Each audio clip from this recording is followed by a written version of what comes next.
Bonjour, bonjour, bonjour. Que le Seigneur vous bénisse.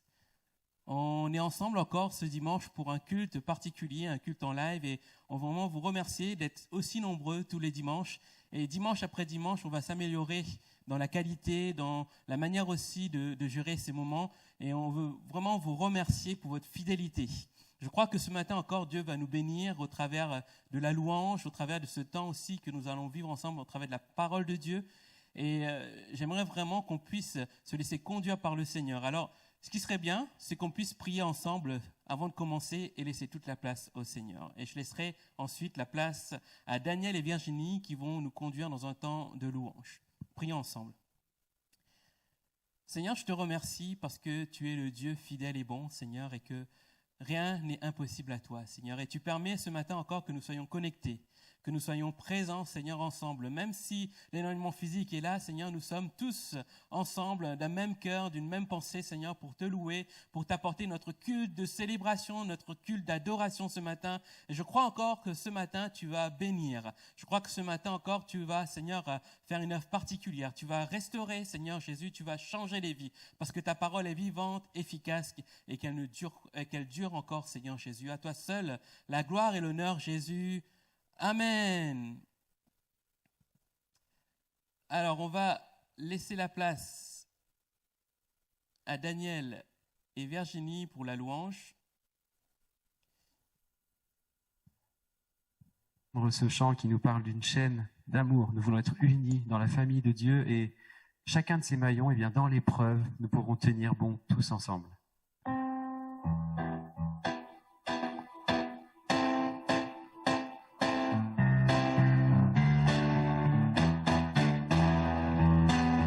Nous sommes unis dans la famille de Dieu, nous lie à toujours par une chaîne d'amour. Concitoyens, nous sommes les siens, car Dieu nous lie à toujours par une chaîne d'amour.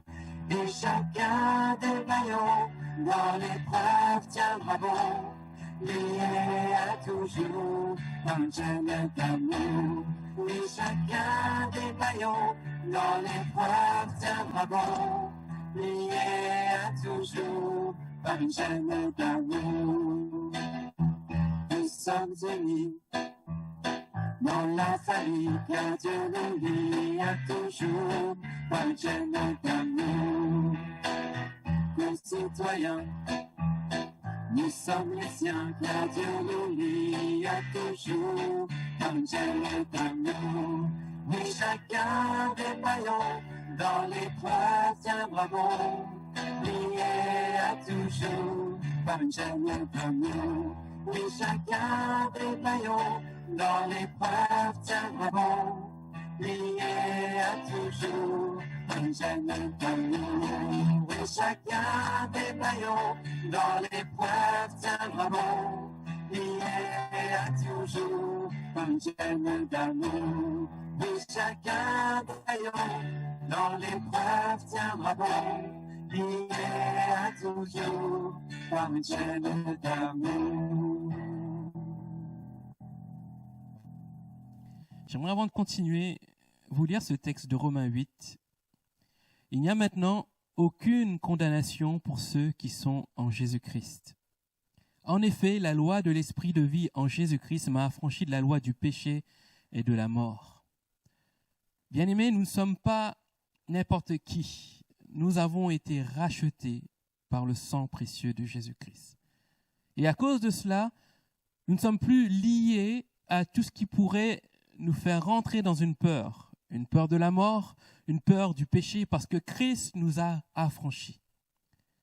En Christ, il n'y a plus de condamnation. Et ce matin, j'aimerais qu'on puisse prendre le temps, en fermant nos yeux, et nous rappeler de ce sacrifice de Jésus-Christ à la croix. En Jésus, je ne suis plus condamné face à la peur de la mort, la peur de ce qui peut arriver demain, parce que en Christ, je suis libre. Je vous invite à prier avec moi. Peut-être faire cette même prière que moi en disant « Seigneur », prions ensemble. « Seigneur, je te remercie de m'avoir libéré, de m'avoir racheté. J'ai cette assurance, Seigneur, qu'en toi, il n'y a plus de condamnation. Tu as tout pris à la croix. Et à cause de cela, je peux marcher avec assurance dans ma vie de tous les jours. Je peux marcher avec assurance, car en toi, mes péchés sont pardonnés. En toi, Seigneur, j'ai la liberté de vivre une vie pleine en Jésus-Christ, parce que je ne fais plus partie des gens du dehors, mais je fais partie du royaume de Dieu. Je fais partie des enfants. Je suis fils et fille du Seigneur Jésus. Merci encore, Seigneur, pour la libération que tu as fait pour moi. Merci encore pour cette nouvelle vie. Amen. Amen. Le Seigneur est vivant. Et le Seigneur va encore nous guider, nous conduire encore dans ces instants, dans sa parole, dans la prédication de sa parole. Et avant d'écouter Luigi pour ce bon message qu'il nous a préparé, j'ai vraiment hâte d'entendre ce qu'il a à nous communiquer ce matin. J'aimerais qu'on puisse écouter notre sœur Fanny pour les annonces. Fanny, si tu nous écoutes, je vais te basculer. Fanny aussi est en duplex. Donc c'est assez particulier ce matin et on veut vraiment vous remercier pour votre patience. Je vais passer le relais à Fanny pour les annonces. À toi, Fanny. Bonjour à tous. C'est une joie pour moi de vous communiquer les informations de l'Église. Donc tout d'abord, pour vous rappeler que pendant ces temps, tous les événements internes et externes de l'Église sont annulés ou sont reportés. Et donc l'Église est fermée pendant ce temps. Cependant, nous vous proposons d'avoir 2 rencontres, même 3 rencontres dans la semaine. Une rencontre les mardis et une rencontre les jeudis, prière et intercession live via Zoom. Donc toutes les informations, vous pouvez les avoir sur la newsletter. Et bien sûr, les dimanches, donc jusqu'à nouvel ordre, tous nos dimanches seront en live sur addsaintgermain.churchonline.org. Et bien sûr, nos enfants restent connectés également. Et donc, c'est pourquoi le Club biblique vous propose d'assurer encore un lien entre les enfants, la famille et l'Église. Et donc, vous avez dû recevoir, ou vous pouvez recevoir, une ressource. Donc, le Club biblique, via un blog, permet de partager plusieurs activités pour vos enfants. Donc, c'est sur le blog 5.et2poissons.eclablog.com. Mais toutes ces informations, vous pourrez aussi les trouver sur la newsletter. Et donc, ça permet vraiment de garder ce lien. Donc, le thème, c'est sur les paraboles. Et toutes les semaines, les enfants découvriront une parabole différente. Avec le lundi, plutôt une idée principale. Le mardi, une histoire. Le mercredi, une activité manuelle. Le jeudi, des mots croisés. Le vendredi, des sujets de prière. Et le samedi, un verset à apprendre. Voilà. Et le dimanche, on loue tous ensemble via le live. Donc, merci de motiver vos enfants pendant ces temps de confinement. Nous vous rappelons également que vous pouvez toujours continuer à donner vos dons et vos offrandes pour que les activités de l'Église continuent. Et vous pouvez le faire par 3 moyens, par chèque, par virement ou via notre site Internet. Nous voulons penser aussi à tous ceux qui sont dans des difficultés financières pendant ces temps et nous voulons nous confier à Dieu sur ce sujet-là. Et puis, comme on a l'habitude normalement pendant nos annonces de se faire la bise, de se saluer, eh ben, je vous propose qu'après le live, vous puissiez prendre des nouvelles de vos frères et sœurs, envoyer des SMS, que personne ne soit isolé. Et vraiment que nous puissions garder le contact. Voilà, malheureusement vous n'avez pas pu entendre le chant, il y a quelques problèmes techniques de son, mais c'est pas grave, nous nous retrouvons, j'espère que vous êtes bien installés chez vous, dans votre fauteuil, canapé, enfin que vous êtes à l'aise parce que nous allons passer quelques minutes ensemble autour de la parole du Seigneur. C'est une joie pour moi que de vous retrouver. Eh bien, nous allons, et je vous propose de poursuivre d'une certaine manière, brièvement, l'étude biblique que nous avons démarrée mardi dernier autour de l'épître de Jacques. Et pour tous ceux qui n'ont pas suivi cette étude live, eh bien, vous pouvez la revoir sur replay. Alors, un petit rappel justement pour nous remettre en mémoire le contexte de cette lettre de Jacques. Souvenez-vous, Jacques est le frère du Seigneur, l'un des frères du Seigneur, et il n'a pas cru en son ministère, en son appel, en sa mission pendant toute sa vie, jusqu'au moment de la résurrection où ce frère extraordinaire lui apparaît, il comprend alors, il réalise, il se convertit, il comprend qu'il est le Fils de Dieu, il comprend qu'il est le Messie, le Christ, et donc il va devenir l'un des chrétiens les plus fervents, il va devenir un responsable spirituel de l'église de Jérusalem, et vous le savez, après le martyre d'Étienne en 44, si vous avez suivi l'étude biblique, il va y avoir une vague de persécution qui va amener pas mal de chrétiens de cette grande église de Jérusalem à fuir vers le nord, vers la Phénicie, vers Chypre, vers Antioche de Syrie.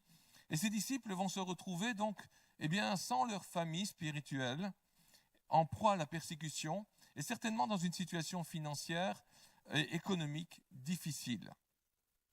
C'est dans ce contexte que Jacques, leur ancien pasteur, décide de leur écrire pour les encourager à développer une nouvelle attitude face à l'épreuve et à conserver leur joie. C'est ce que nous avons vu mardi dernier. Mais il ne fait pas que cela.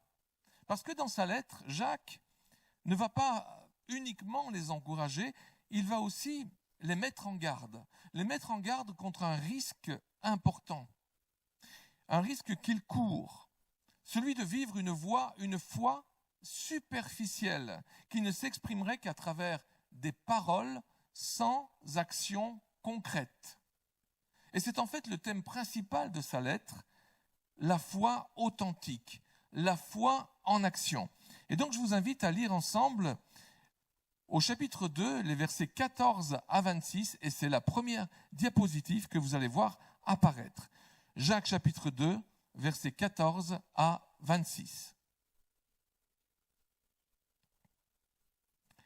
Mes frères, à quoi bon dire qu'on a la foi si l'on n'a pas les œuvres? Cette foi peut-elle sauver? Si un frère ou une sœur sont nus et manquent de la nourriture de chaque jour, et que l'un d'entre vous leur dise « Allez en paix », chauffez-vous et rassasiez-vous, sans leur donner ce qui est nécessaire au corps, à quoi cela sert-il? Il en est ainsi de la foi. Si elle n'a pas d'œuvre, elle est morte en elle-même. Mais quelqu'un dira, toi tu as la foi et moi j'ai les œuvres. Montre-moi ta foi sans les œuvres, et moi, par mes œuvres, je te montrerai ma foi. Tu crois qu'il y a un seul Dieu, tu fais bien. Les démons le croient aussi et ils tremblent. Mais veux-tu comprendre, homme vain, que la foi sans les œuvres est stérile? Abraham, notre père, ne fut-il pas justifié par les œuvres pour avoir offert son fils Isaac sur l'autel?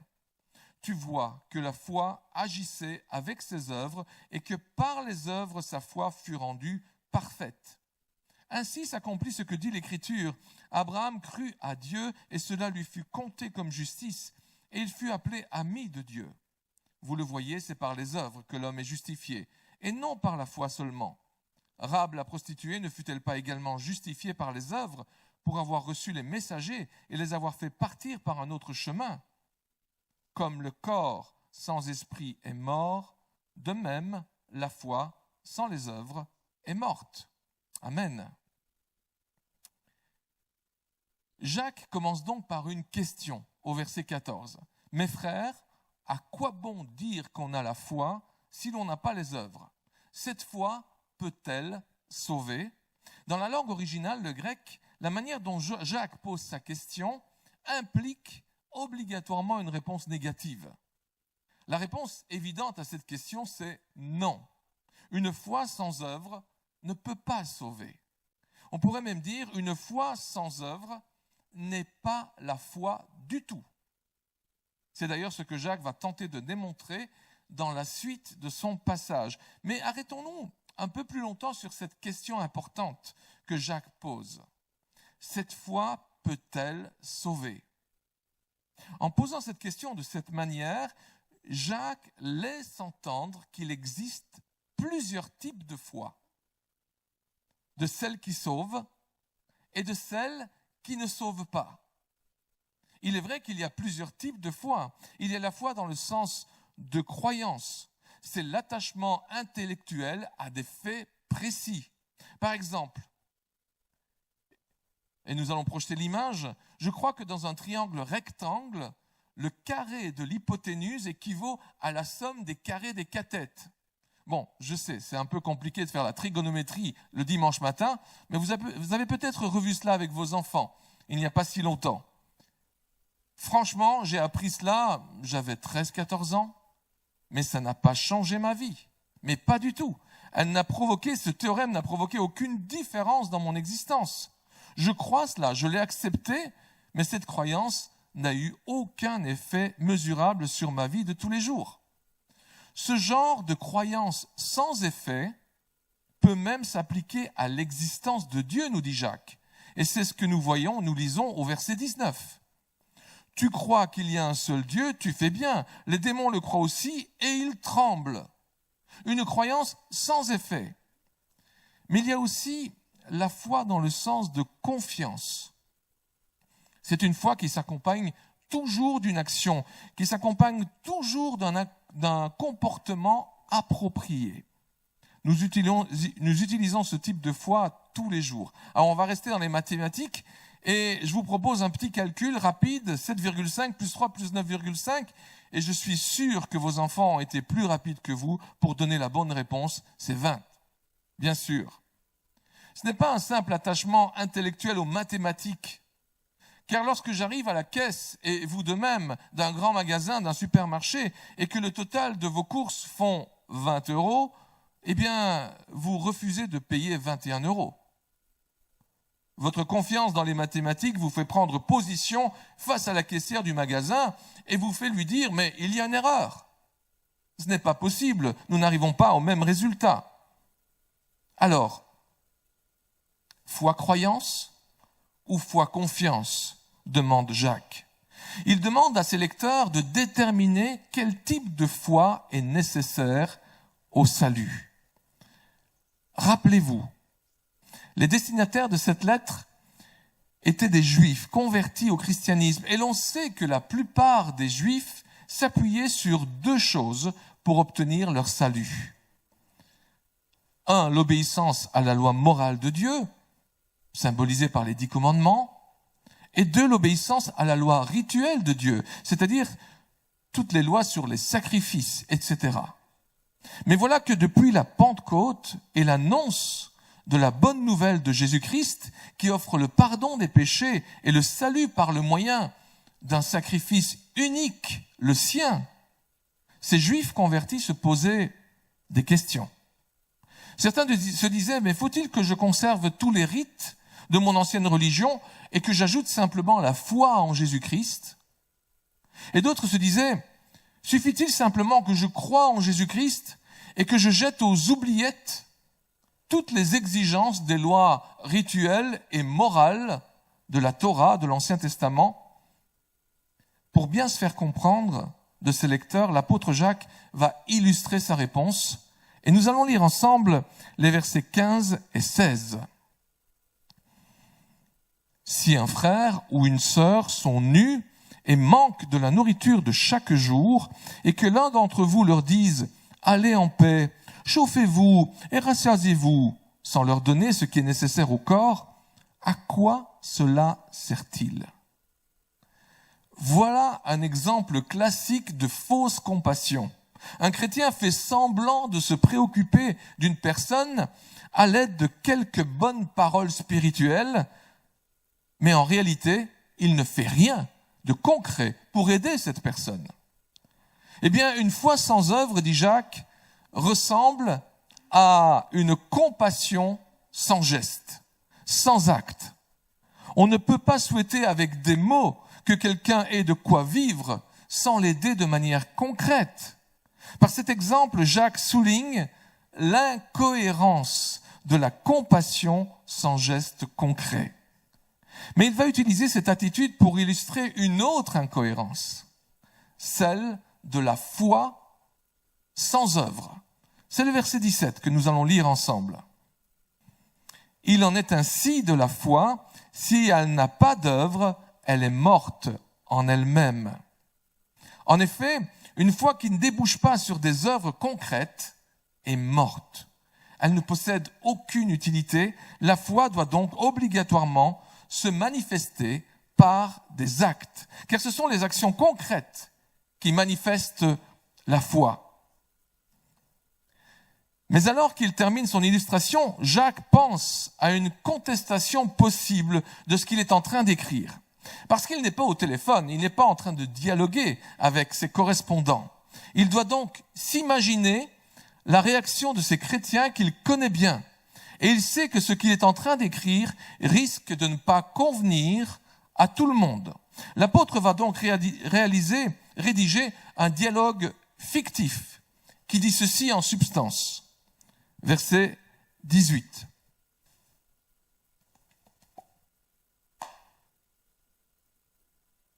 Quelqu'un dira peut-être, il y en a qui ont la foi, d'autres les actes.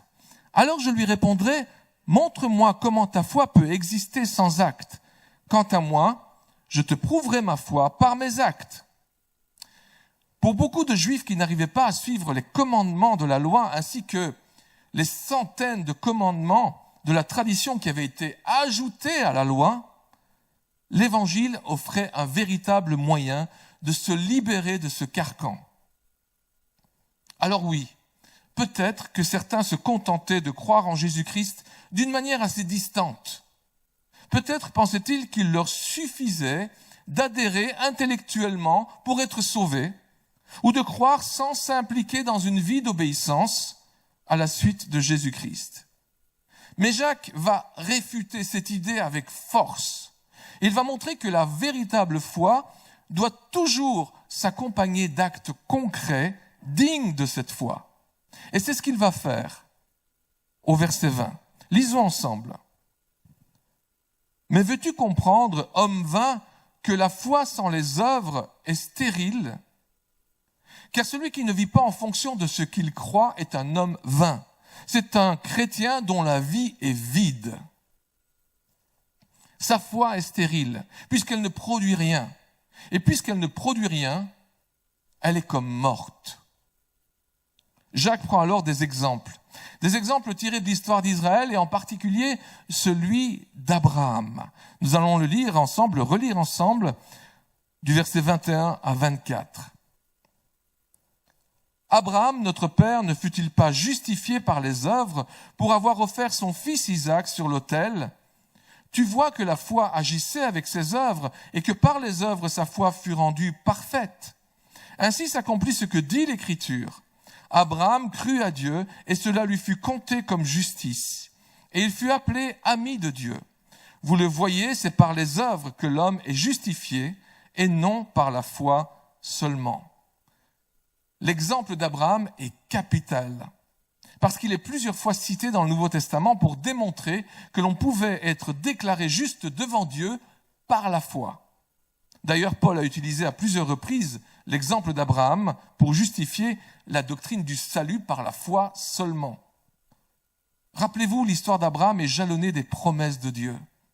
Dieu affirma à Abraham qu'il allait avoir un enfant de sa femme stérile, et notre homme reçut cette promesse alors qu'il avait dans les 80 ans, et il crut ce que Dieu lui avait dit, pendant les 20 années suivantes, jusqu'à la naissance de son fils Isaac. L'apôtre Paul relève cela dans son épître aux Romains, chapitre 4, verset 13, que nous allons lire ensemble. En effet, ce n'est pas par la loi que l'héritage du monde a été promis à Abraham ou à sa postérité, c'est par la justice de la foi. La confiance ferme et aveugle d'Abraham dans les promesses de Dieu était pour l'apôtre Paul l'exemple suprême démontrant que le salut s'obtient par la foi uniquement. En prenant le même exemple, l'apôtre Jacques ne laisse rien au hasard, parce que ses lecteurs savent que 30 années plus tard, Dieu testa Abraham. Et quel test! Sacrifier son fils, le fils tant attendu, le fils objet de la promesse. Et ses lecteurs savent qu'à travers son obéissance, Abraham réussit ce test haut la main. L'apôtre Jacques affirme donc que c'est ce geste d'obéissance qui montra toute la foi d'Abraham. C'est cet acte d'obéissance qui démontra que sa foi avait été rendue parfaite.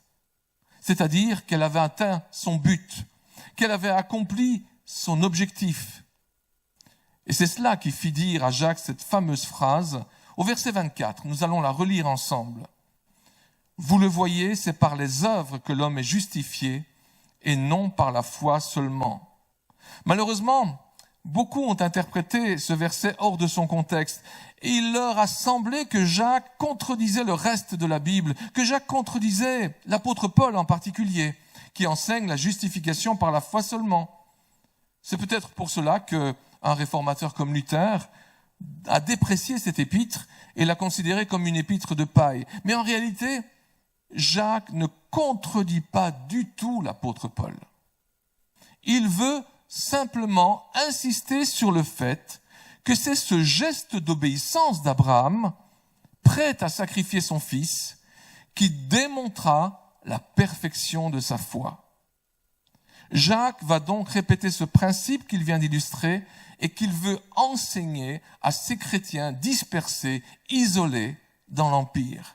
Nous allons relire le verset 26.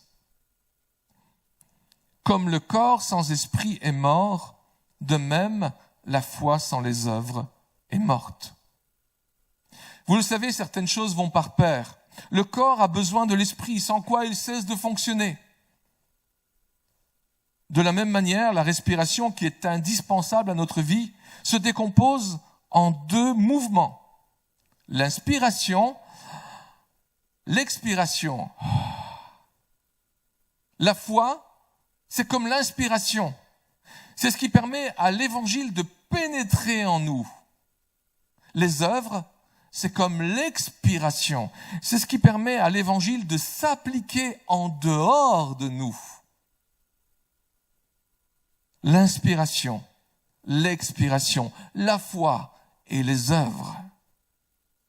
Je lisais qu'en 1859, le funambule français Charles Blondin traversa les chutes du Niagara. Sur 330 mètres de long, un câble était tiré et il marcha dessus en équilibre à 50 mètres au-dessus de ces chutes impressionnantes. Je ne sais pas si vous avez déjà eu l'occasion de les voir, mais c'est un spectacle éblouissant. Il n'avait ni filet, ni harnais, et il fit l'aller-retour entre le Canada et les États-Unis à plusieurs reprises. À un moment donné, il s'arrêta juste avant de traverser une nouvelle fois, et il s'adressa à la foule des badauds qui étaient là, des spectateurs, des journalistes, qui étaient massés pour assister à son spectacle, et il leur posa cette question: combien d'entre vous croient que je suis capable de traverser une fois de plus ces chutes sur ce fil tendu en poussant une brouette? Et la foule s'exclama: oui, bien sûr! Et tout le monde criait. Mais Blondin posa une autre question: combien d'entre vous pensent-ils que je sois capable de traverser ces chutes en poussant une brouette avec un homme dans cette brouette? Et les gens criaient encore plus fort: mais oui, bien sûr, absolument, vous en êtes capable, vous êtes le meilleur. Et Blondin pointa du doigt l'une des personnes, celle qui avait crié le plus fort, qui avait gesticulé le plus ardemment. Le temps qu'il pointe cette personne et qu'il lui dise de s'approcher pour rentrer dans la brouette, cette personne s'était abaissée et était disparue dans la foule. Ce jour-là, ce funambule démontra qu'il y a souvent une grande différence entre la foi que nous prétendons avoir et la foi que nous avons réellement. Car notre foi ne se mesure pas à nos paroles, mais à nos actes d'obéissance à la volonté de Dieu. Notre foi ne se mesure pas à nos paroles, je répète, mais à nos actes d'obéissance à la volonté de Dieu. La foi, ce n'est pas braver les règles sanitaires que l'on nous demande de respecter pour limiter la propagation du Covid-19. Respectons scrupuleusement ces règles pour le bien de tous. Parce que la foi, c'est obéir concrètement à la volonté de Dieu. Et nous connaissons quelle est la volonté de Dieu. Jésus l'a résumé. Tu aimeras le Seigneur ton Dieu de tout ton cœur, de tout ton être, de toute ta pensée et de toute ta force. Et tu aimeras ton prochain comme toi-même. En cette situation de crise sanitaire, je prie pour que vous puissiez montrer votre foi. Que nous, en tant que chrétiens de Saint-Germain-en-Laye, nous soyons connus et reconnus par nos concitoyens à travers nos gestes bienveillants, à travers nos paroles empreintes de bonté, à travers la douceur de notre attitude, à travers notre patience malgré la souffrance, à travers notre maîtrise de soi face à l'offense, à travers notre joie, notre paix malgré la morosité ambiance. Montre-leur ta foi, mon frère. Montre-leur ta foi, ma sœur. En cette nouvelle semaine de confinement, la parole de Dieu nous exhorte à montrer notre foi, non pas par des paroles dites ou écrites, mais par des actes d'amour concrets qui glorifieront notre Dieu. Amen. Je vous invite à un moment de prière avec moi, là où vous êtes. Fermons les yeux, unissons-nous dans la prière et laissons cette parole, avoir son impact dans notre vie, avoir son application en nous. Demandons au Saint-Esprit de faire son œuvre. Prions ensemble. Seigneur, je te prie. Seigneur, alors que nous sommes séparés par la distance, nous sommes ensemble, unis sous ton regard. Et Seigneur, nous nous unissons pour te demander de faire cette œuvre puissante en nous. Cette œuvre qui nous permette, chacun là où tu nous as placés, là où nous sommes dans le voisinage direct, Seigneur, de pouvoir manifester ton amour, que ce soit par téléphone, que ce soit par visioconférence, que ce soit par notre fenêtre ou notre balcon. Donne-nous, Seigneur, inspire-nous des actes concrets d'amour afin que nous puissions manifester notre foi. Seigneur, que notre foi soit en action, qu'elle ne soit pas paralysée, qu'elle ne soit pas, Seigneur, mourante, qu'elle ne soit pas théorique, mais pratique, agissante. Saint-Esprit, viens illuminer notre cœur afin que nous puissions trouver, Seigneur, des applications concrètes et manifester cette foi extraordinaire que nous avons en toi. Béni soit ton saint nom pour cette parole de vie, pour cette épître de Jacques. Aide-nous, Seigneur, à la mettre en pratique dans notre vie. À ton nom soit toute la gloire. Amen. Amen. Je repasse la parole à Andy. Une bonne semaine à tous, que le Seigneur vous bénisse. Et on vous donne rendez-vous ce mardi pour un temps de live aussi, et que le Seigneur puisse encore agir au travers de nous tous. Merci encore et on va encore s'améliorer. Merci de votre fidélité et de votre patience. Que le Seigneur vous bénisse et on vous souhaite une bonne après-midi, une bonne semaine et n'oubliez pas, restons confinés. À bientôt.